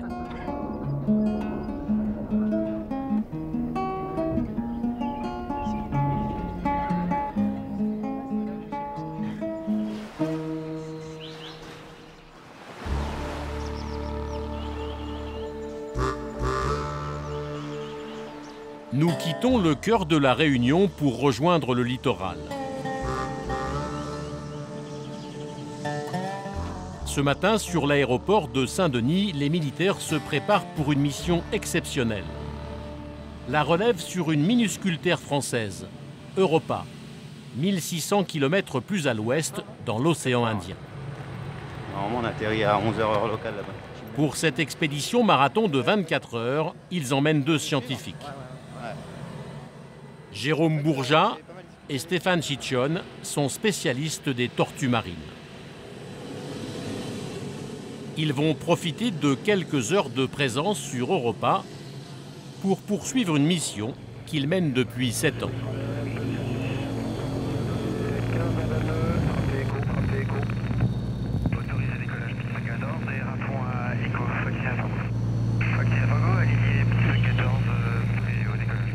Le vol va durer 4 heures.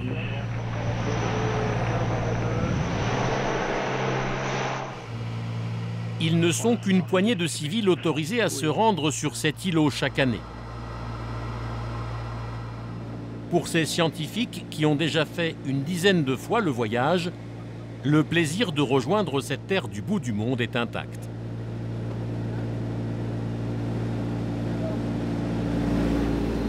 Je pense que la magie, ça commence vraiment avant, bien avant. C'est-à-dire, ça y est, on sait qu'on va partir. Alors, soit il y a les découvertes, pour nous, on a la chance de déjà connaître. Donc, c'est déjà, on se projette. On sait déjà ce qu'on va vivre, on sait déjà où est-ce qu'on va aller. Donc, il y a cette excitation-là. Il ne faut rien oublier, parce qu'une fois qu'on est là-bas, on est isolé. On n'a plus rien. C'est-à-dire, on a oublié le couteau, on a oublié le bout de ficelle. On ne pourra plus faire le petit nœud qui permettra de faire la manip correctement. Cette phase de préparation est cruciale, avec l'excitation d'être voilà, dans le Transal quand on vient en Transal, entouré de gens comme ça.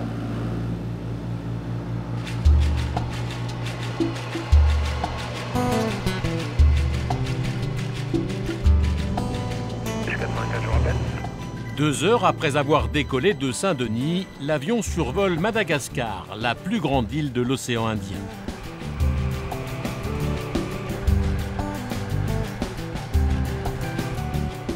Christelle Gazave, commandant de bord, pilote dans la région depuis 2012.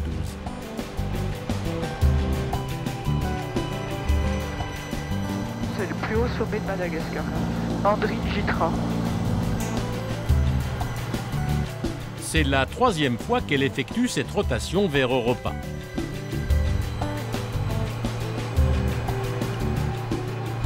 On se dit qu'on a de la chance, on se dit qu'on est chanceux, ouais.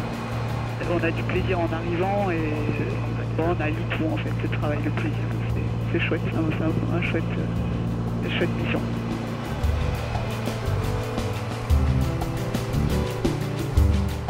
Une heure après avoir survolé Madagascar, l'équipage aperçoit enfin les rivages de l'îlot. Il y a un petit nuage juste là, un autre un peu derrière, et deux gros qui sont presque côte à côte, l'un derrière l'autre. Et bien sous le deuxième, il y a un trait blanc. On voit les je te demanderais de faire attention aux oiseaux, Doug. Oui, mais de me les annoncer si... L'atterrissage est redouté par les pilotes. Ils se méfient des oiseaux qui vivent autour de la piste. Si on rentre dans une nuée d'oiseaux, on risque de casser les deux moteurs. Et c'est pas une situation d'avenir. Sans moteur.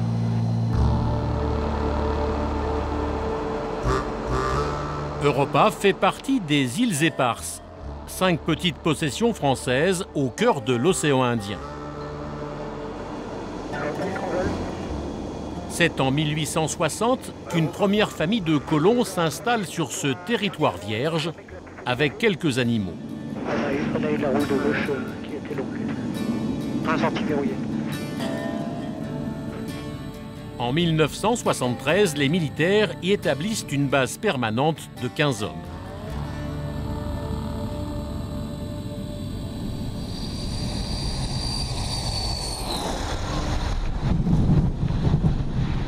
Une de bêta. Penche à droite, tenue.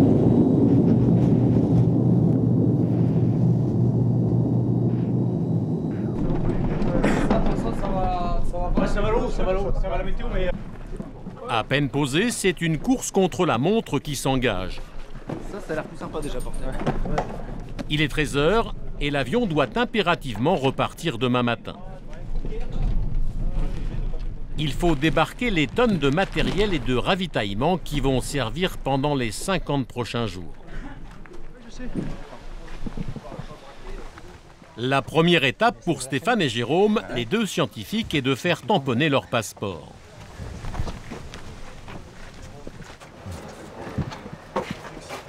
Bonjour. Monsieur. Bonjour. On vient faire tamponner nos passeports. Un rituel sur ce territoire des terres australes et antarctiques françaises. Ah ouais, d'accord, entrée, sortie. Ouais. Jusqu'à la prochaine relève. L'entrée, on va faire la sortie directe. Ça, c'est un tampon qui vaut cher. Hein. Le passeport avec tous les tampons de toutes les îles éparses, c'est très précieux. Mais autant affectivement que... On va le garder. D'accord. Et puis comme ça, on vous le rend demain. Ok. Moi, personnellement, je suis à chaque fois très fier de montrer mon passeport aux gens en disant « Ah, celui-là, tu l'as pas ». Parce que c'est unique d'avoir ça, quoi. Au poste de secours, c'est l'effervescence. Je te donne les dates de péremption et tu me les changes sur ordinateur. Ok ? Février 2014. La relève de l'équipe médicale est supervisée par une infirmière. Sur cet îlot perdu au cœur du canal du Mozambique, les secouristes devront garder leur sang-froid en cas d'urgence. Mai 2014. Le moment où le médecin va arriver sur zone, il y a entre 8 et 12 heures. Donc il faut qu'il soit préparé à réagir, à faire les premiers gestes d'urgence seul. Pendant ce temps, en cuisine, le boulanger en partance conseille son successeur. C'est sans doute pour pas qu'elle soit trop dure quand tu la pétris. Première leçon, la pâte à pizza. Hein? Non, 1 kilo. 1 kilo. La première fois que j'ai vu du pain, c'était ici. En fait, on n'a pas eu le temps de l'apprendre. Et comme on connaît rien, à la base, moi je suis ici pour être boulanger, mais je connais rien du tout, donc du coup j'apprends sur place. 1, 2, 3. Pour Jérôme et Stéphane, le temps presse. Ils veulent être à pied d'œuvre dès le lever du jour pour baguer des tortues.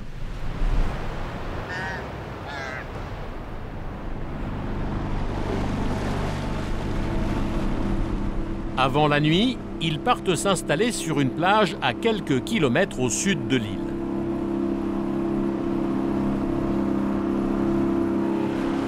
Là, on a vraiment l'impression qu'on est privilégié, là.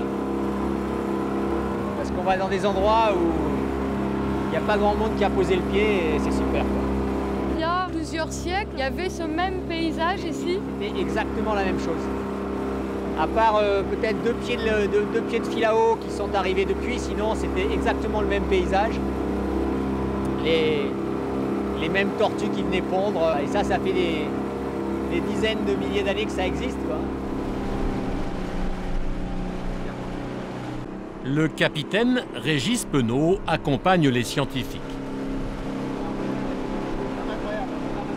Pour lui, c'est une découverte. Les militaires en poste ici n'ont habituellement pas le droit de naviguer ni de se baigner pour des raisons de sécurité. C'est la première fois que je vois la côte de ce côté-là, de cet aspect, et c'est magnifique, quoi. C'est une chance de pouvoir apercevoir ça d'ici. D'habitude, on regarde la mer sans pouvoir y toucher, et là, on voit l'île de l'autre côté, et c'est génial.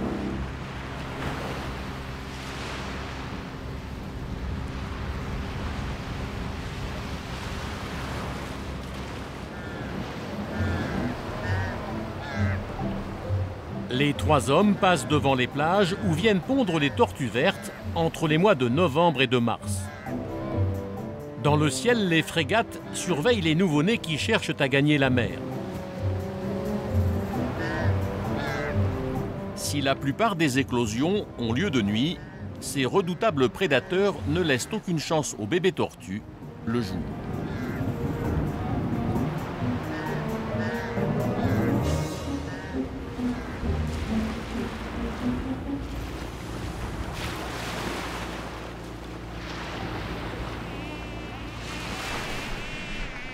À peine débarqués, les 3 hommes sont confrontés au principal fléau de l'île.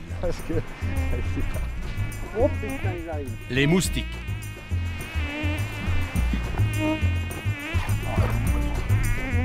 Comment ça se fait qu'il y ait autant de moustiques? En fait, Europa, ce qui protège Europa, je crois que la meilleure protection d'Europa, c'est les moustiques. Et encore là, on a un peu de vent, donc il n'y en a pas tant que ça. Mais en fait, dès que le soleil se couche, il rapplique. Et donc il faut vite se couvrir. Donc il faut subir. Ah ben voilà, ça se mérite Europa. Tant qu'il fait beau, on a l'impression que c'est le paradis, et dès que le soleil se cache, ça se transforme en enfer. Dernier recours, c'est ça. C'est d'enfiler la tenue d'apiculteur, de mettre un pantalon et des gants.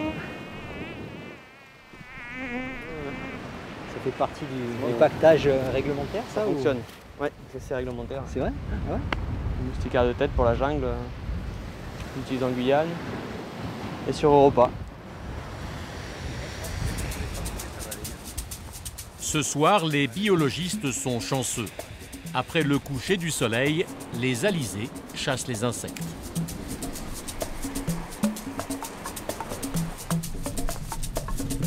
Les conditions sont idéales pour observer l'une des nombreuses tortues venues pondre cette nuit. Tous les ans, elles sont 10 000 à venir déposer leurs œufs sur cette plage après avoir traversé l'océan Indien. C'est ici que cette femelle est née il y a plusieurs dizaines d'années. Bon, je sais pas, je trouve ça assez émouvant à chaque fois, même si j'en ai déjà vu beaucoup et beaucoup à chaque fois. C'est quand même un animal qui fait 150 kg, plus d'1 mètre de long, qui vit dans l'eau et qui doit transporter tout ça sur Terre pour venir déposer ses œufs. Une de plus sur Europa. Pendant plus de 4 heures, elle creuse d'abord un trou dans le sable.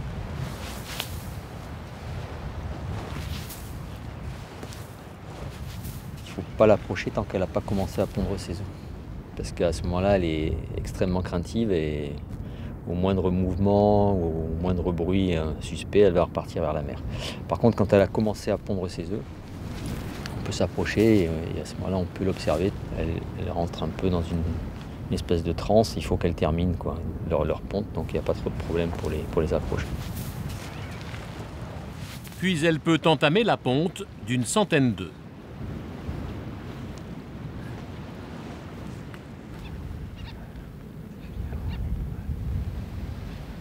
C'est un des trésors parce que c'est peut-être celui qui est le plus accessible parce que c'est sur la plage et voilà, c'est assez facile à voir, mais on verrait que demain il y a d'autres trésors à Europa, un peu plus éloignés, un peu plus compliqués à observer, mais au moins aussi jolis. Ouais.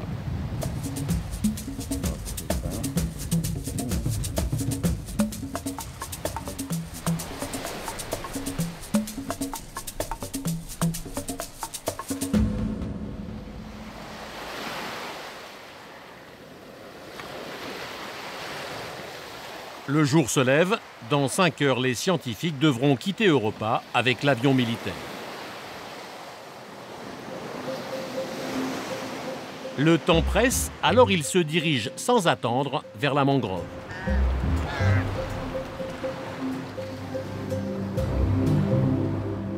Un univers particulier entre terre et mer, où poussent les palétuviers. Ces arbres uniques capables de survivre dans l'eau salée. La mangrove d'Europa est l'une des mieux conservées de la planète. Elle n'a jamais été dégradée par l'homme. En fait, il y a très peu d'apport d'eau douce, voire pas, sauf quand il pleut, et du coup, elle est très claire. Et du coup, nous, c'est une chance parce que c'est plus facile de repérer les tortues.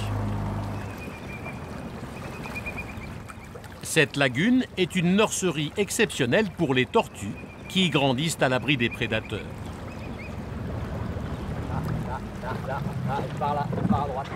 La poursuite commence avec une première juvénile.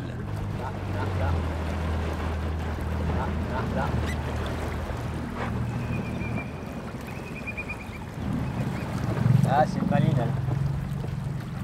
Elle est juste là. Il y en a deux, il y en a une petite qui part là, regarde. Jérôme, regarde. Jérôme, là. À 8 mètres devant. 5 mètres. Pour capturer l'animal, Stéphane se jette à l'eau. Voilà. Une jolie petite blonde. La première prise de la matinée est une tortue verte. Ils vont pouvoir la répertorier et la baguer. On s'est aperçu en fait que chez les tortues, la couleur de la carapace, elle était fonction de leur environnement. Et dans ces bras de mangrove là, où le fond est très très clair, on a plutôt des tortues claires. Et elle a quel âge, a priori, celle-là? Bah, c'est difficile à dire parce que chez les tortues de mer, on n'a pas de stricte croissance pour donner l'âge, mais moi je dirais que c'est une tortue qui doit avoir entre 5 et 6 ans, quoi. Plus loin, c'est Jérôme qui plonge pour attraper une autre tortue verte. Où est-ce qu'il est? Yes. Allez, allez.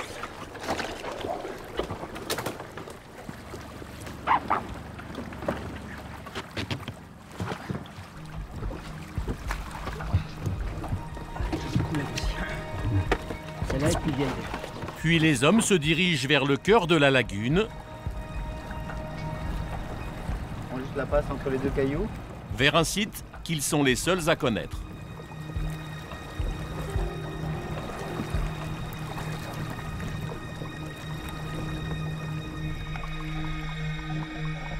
À quelques mètres de profondeur apparaît ici une étrange faille. Un siphon, un passage qui relie la mangrove à l'océan.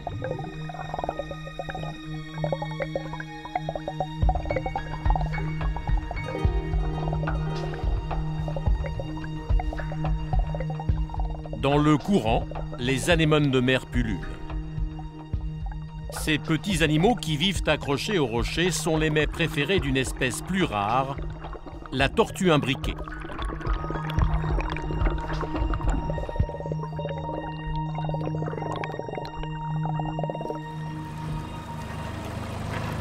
Elle pince très fort. Fais gaffe au bec. Hein. Tu vois d'ailleurs, les imbriquées elles sont plus peigneuses.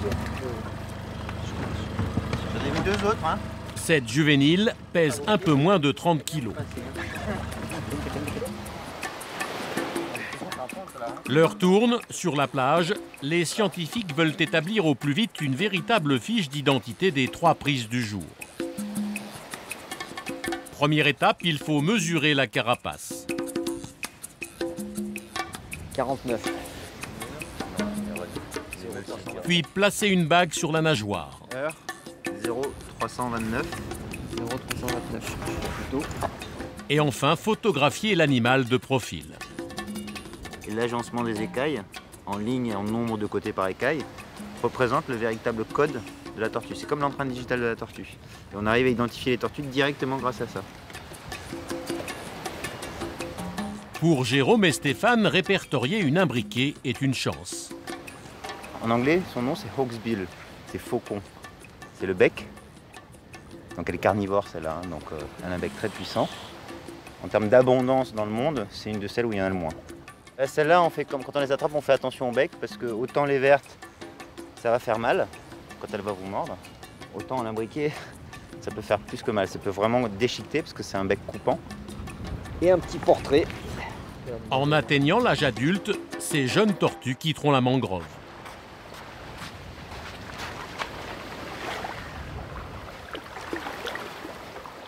Puis elles reviendront sur ces plages pour y déposer leurs œufs.